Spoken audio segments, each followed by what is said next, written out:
Nipashe Yoba Joshua. Naam, karibu katika Nipashe, mimi ni Yoba Joshua, na kabla ya habari kamili, hebu kwanza tuanze yaliyo. The fact of the matter is we are not an oil producing company. Neither even do we have a refinery like Nigeria. We buy from international market. Honorable Speaker, the other thing does not require even us to debate. And that is, we lower the margins of the importers and the people involved in the oil business. Nipo nikupe bungeni huku wanaunga mkono serikali wakipata wakati mgumu kutetea bei ya juu ya mafuta. Uchunguzi wa maiti wa baini Brian Njuge alinyongwa na kufariki katika kituo cha polisi cha Kiambu. Waislamu waadhimisha kilele cha ibada ya Hija kwenye uwanja wa Arafa kabla ya sikukuu ya Eid al-Adha hapo kesho. Naona kama una kipaji ni vizuri sana ujipeleke, ujitume, angalau ujaribu badala ya kuficha kipaji hicho. Kwenye Mwanamke Bomba tunamwangazia Mariam Ibrahim Ndungu, nguli wa ulingaji shabaha licha ya umri wake mdogo. Karibu mtazamaji. Njoki Shege ndiye mkalimani wa lugha ya ishara. Mdahalo kuhusu bei ya mafuta umeendelea kuchacha katika bunge la kitaifa hii leo, huku wabunge wakiwasilisha mapendekezo yao. Upinzani mkali uliibuka kati ya mbunge wa Kiharu Ndindi Nyoro na wabunge wanaounga mkono serikali. Baadhi ya wabunge wamependekeza serikali kupunguza ushuru wa mafuta, huku wengine wakishikilia kuwa bei ibaki ilivyo. Wapo pia wanaotaka Wakenya wapunguziwe bei ya bidhaa ili kukabiliana na ugumu wa maisha. The kind of largesse we see in government, this is now the time to cut the flesh. It is the time to cut the fat. That the big offices that are currently enjoying huge budgets, Honorable Speaker, political budgets, it is now time, Honorable Speaker, we scale down on those expenditures for the sake of Kenyans. Because we may tell Kenyans to tighten the belts, but Kenyans have no more belts to tighten, Honorable Speaker. The global average for premium has been $60 per ton, meaning Kenya is paying over $50 more per ton. The regional average has been about $80 per ton, but ours has been fixed at 110. That is where the theft is. That is where Kenyans are being squeezed and are being conned on oil prices. You are telling me to remove fuel levy by 7 shillings, VAT by 8 shillings, by 8%. Madam, you are not telling me where I'm going to raise that revenue from. You are just saying there is largesse in government. No, as a good economist, the way you are trying to portray yourself, you should tell me, remove these taxes, and this is where you will raise the revenue from. Almost 80 to 90% of the oil fields in Saudi take their crude oil through the Strait of Hormuz. Number two, be honest. Tell the Kenyan people, it is true, cost per barrel in 2022 was lower. But what is affecting us as a country is that we do not have an oil refinery. Let's retreat to our constituents or constituencies and try to do the best we can, including urging the government to give food subsidy to the people. Because right now the production is up, the food prices are up, because they are all based on this kind of energy that we have for their productions. Wakati huo visa vya vifo vya watu wakiwa ndani ya seli za polisi vimezua wasiwasi miongoni mwa maafisa wa mamlaka ya IPOA. Uchunguzi unaendelea kuhusu visa vitatu ambapo mahabusu walifariki katika vituo vya polisi vya Kibra, Kariobangi North na Kiambu. Uchunguzi wa maiti ya Brian Njunge uliofanyika Kiambu umeonyesha kuwa alifariki kwa kunyongwa. Vilevile uchunguzi wa maiti ya Peter Kiro aliyefariki Kariobangi North na Bernard Nyakwama Omaye aliyefariki Kibra unatarajiwa kufanyika baadaye wiki hii. Vifo vitatu katika vituo vitatu vya polisi wikendi hii vimeshuhudiwa. Peter Kiiru, Bernard Nyakwama Omae na Brian Njunge Ndunge wakifariki katika hali tatanishi ndani ya seli za polisi. Kitendawili ambacho hakijateguliwa ni kuhusu Bernard Omae alivyokamatwa mtaani Utawala na kikosi maalum cha polisi na kufariki dunia katika kituo cha polisi cha Kibera. Tulipata tu information ati amekufa tu, na hata si polisi walituongelesha. Tuliambiwa tuna marafiki zake. We just need to know why the RDU police did that to him. We just need the truth. We demand for accountability for Bernard's death. Katika kituo cha polisi cha Kariobangi North, Peter Kiiru alifariki tarehe 17 mwezi huu. Familia yake iligundua wiki moja baadaye mwili wake ukiwa tayari kwenye makafani ya hospitali ya Margaret Kenyatta. Huyu askari wakipigana wakatokea wakiwa patrol. Wakiwa patrol kijana wakakuja wakashikwa. Vile askari mnapigana nini? Huyu kijana yetu akaenda kauliza moja, "Mnaenda ndani na pesa yangu, nipatie 100 yangu." Hapo naye pengu. Wakaenda ndani. Hawa waili walimiki kutoa dhao ili wetu walikosa dhao, akakosa minisi ya kupigia mama yake, akakosa minisi ya that's why alilala. Date 17 Sunday ndio walifanyia hiyo kisanga. On Monday watu wa Rauda wenye wanafanya kazi nao ndio walienda kumwangalia. OCS aliwaambia ako kotini. Kumbe mtoto ako mochari, anawaficha kwa nini? Nayo familia ya Brian Njunge Ndunge ilipata habari kuhusu kifo cha mwana wao baada ya Brian kukosana na msimamizi wa nyumba alimokuwa akiishi na kukamatwa. Enough is enough, because police station is supposed to serve us and to protect us, not to serve dead bodies and becoming a graveyard. Brian alizuiliwa katika kituo cha polisi cha Kiambu ambako alifariki. But nothing like that came. They were just being taken round and round. When they finally saw him, he was dead. Mpasuaji mkuu wa maiti Johansen Oduor alifanya uchunguzi wake na kubaini kuwa Brian alifariki baada ya kunyongwa. On a primary basis that the cause of death is strangulation. So the manner of the strangulation is yet to be determined, and samples have been taken from the body both for histology and toxicology.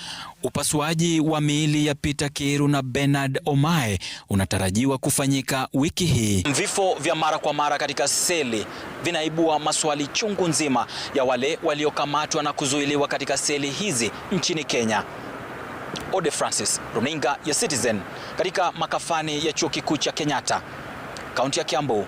Katika taarifa nyingine, walimu wengi nchini wanakumbwa na changamoto za kifedha. Kwa mujibu wa ripoti iliyotolewa na chama cha walimu wa shule za msingi KNUT, 97% ya walimu hawawezi kuweka akiba kutokana na hali ngumu ya kiuchumi. Ripoti hiyo pia inaonyesha kuwa baadhi ya walimu wanakumbwa na msongo wa mawazo, hali inayosukuma kufikiria kujiua kutokana na mzigo wa madeni na maisha. Willy Lusige na taarifa kamili. It is now officially launched. Asilimia kubwa ya walimu wa shule za msingi wanaishi maisha ya kuvunja moyo.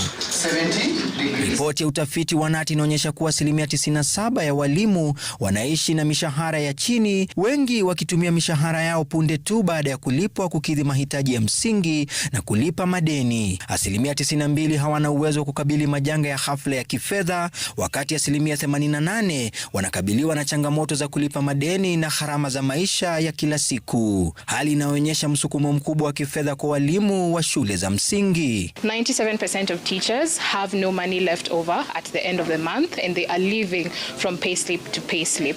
Asilimia 60 wakiripoti kufanyishwa kazi kupita kiasi, asilimia 18 wakiwa na msongo wa kushindwa kugharamia maisha, na zaidi ya hilo, asilimia 12 wakiwa na mawazo ya kujitoa uhai kutokana na shinikizo la maisha magumu. Hii inaonyesha walimu 4 kati ya 5 wanakabiliwa na changamoto kubwa za kifedha zinazoathiri utendakazi wao. 70% of teachers have no access to counseling services. Ripoti hiyo pia inaonyesha kuwa walimu wengi wa shule za msingi hawaweki akiba ya kustaafu, hali inayowaeka katika hatari baada ya kustaafu. Zaidi ya hilo, walimu wengi wanaripotiwa kuwa na uwezekano wa kuacha kazi ndani ya miaka 3 ya awali ya utumishi kutokana na hali ngumu ya maisha baada ya kuandikwa kazi.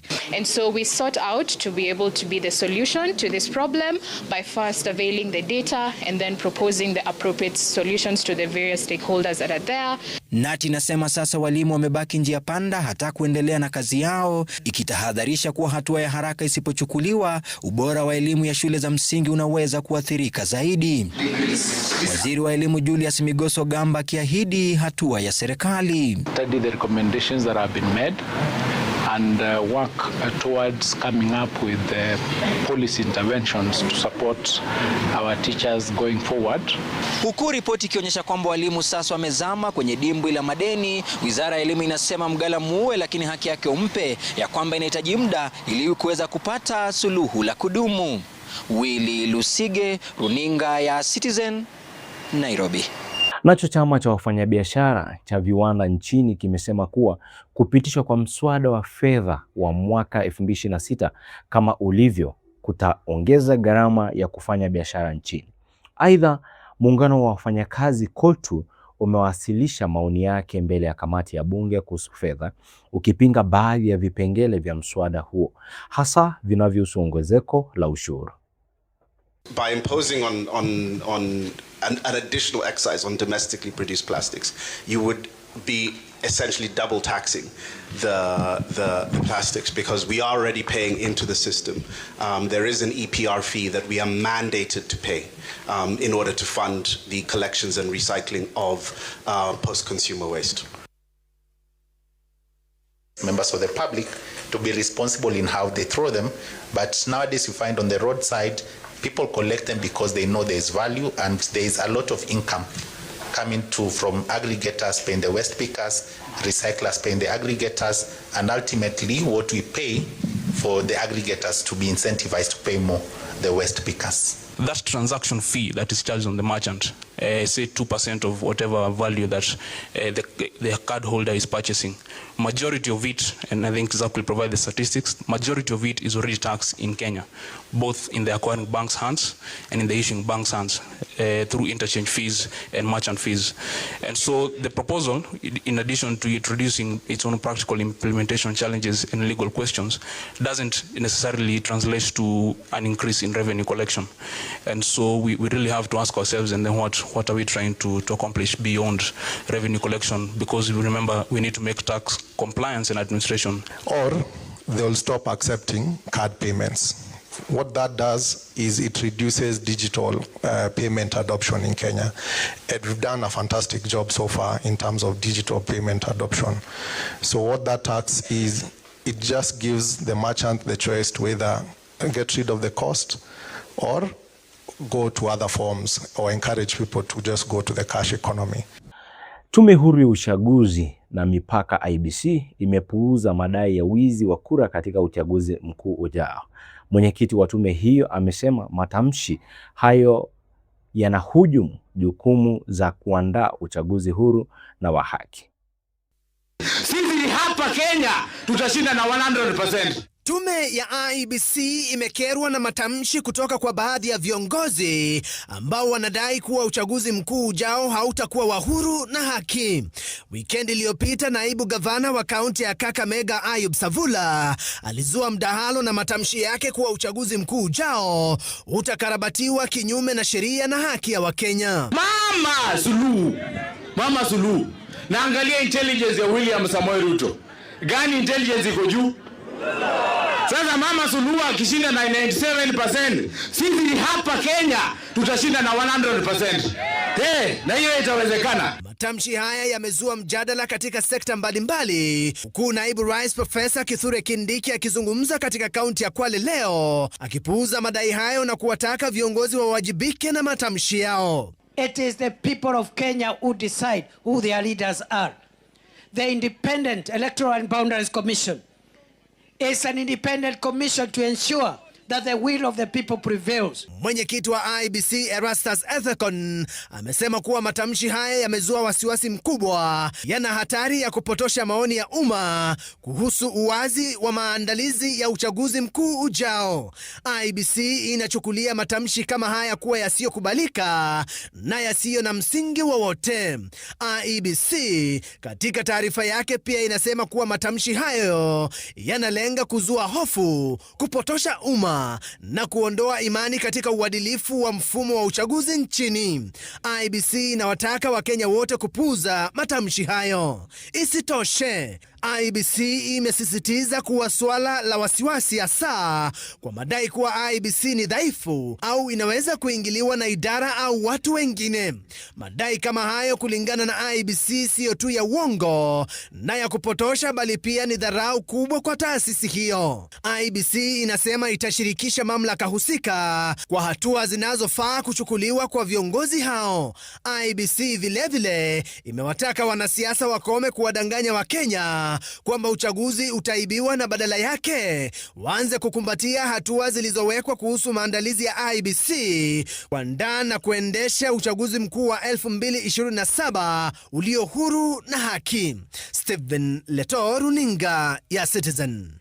Kwingineko, naibu rais Kithure Kindiki amemtaka rais mstaafu Uhuru Kenyatta kukoma kuingilia masuala ya utendakazi wa serikali, akitetea rekodi ya Rais Ruto na kusema kuwa amepita mtihani wa kuboresha maisha ya Wakenya. Akizungumza huko Kwale, Kindiki amekashifu madai ya njama za wizi wa kura na kusisitiza kuwa ana imani na IEBC kuendesha uchaguzi wa haki. Mheshimiwa naibu wa rais, naomba. Siasa za uongozi na utendakazi wa serikali zilisheheni leo kaunti ya Kwale. Naibu rais Kithure Kindiki akiongoza safu ya mashambulizi dhidi ya rais mstaafu Uhuru Kenyatta siku moja baada ya Kenyatta kuikosoa serikali.